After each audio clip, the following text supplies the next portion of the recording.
तो अगला शब्द लेता हूँ, कालिब एक शब्द है, कालिब। कालिब, गालिब नहीं कह रहा हूँ मैं, कालिब कह रहा हूँ, क के नीचे नुक्ता।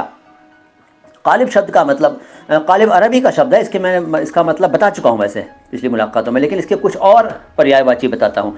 शरीर को भी कालिब कहते हैं, शरीर को यानी कि जिस्म को, यानी कि देह को, यानी कि बदन को भी कालिब कह सकते हैं, डिपेंड करता है सेंटेंस क्या है।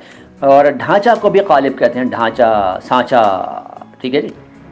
और अगला शब्द है मजरूह। मजरूह अरबी शब्द है, उर्दू में चलता है। एक हमारे मुंबईया फिल्म इंडस्ट्री में एक गीतकार हुए हैं, मजरूह सुल्तानपुरी साहब, मजरूह सुल्तानपुरी, नाम सुना होगा।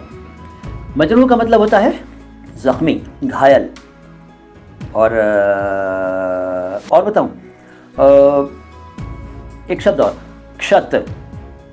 शत नहीं कह रहा हूँ, शत नहीं, छत भी नहीं कह रहा हूँ, जिसको आप कक्षा वाला शाह कहते हैं ना, कक्षा वाला शाह, वो कक्षा वाला शाह कहने की ज़रूरत नहीं है, वो तो है क्ष, क्ष, क्ष, तो क्षत यानी कि मजरूब।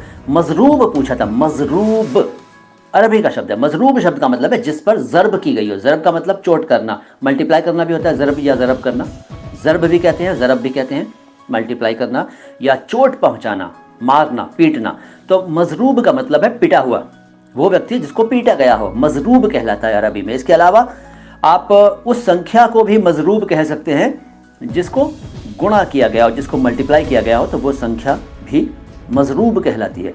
इसके अलावा वो व्यक्ति भी मजरूब कहलाता है जो दुश्मनी में मारा गया हो। मजरूब शब्दों को सुन लीजिएगा ध्यान से, उच्चारण में आप हमारे यहाँ एकदम 100% सही पाएंगे उच्चारण को, और कोई गलती नहीं मिलेगी, ना हिंदी में ना उर्दू में।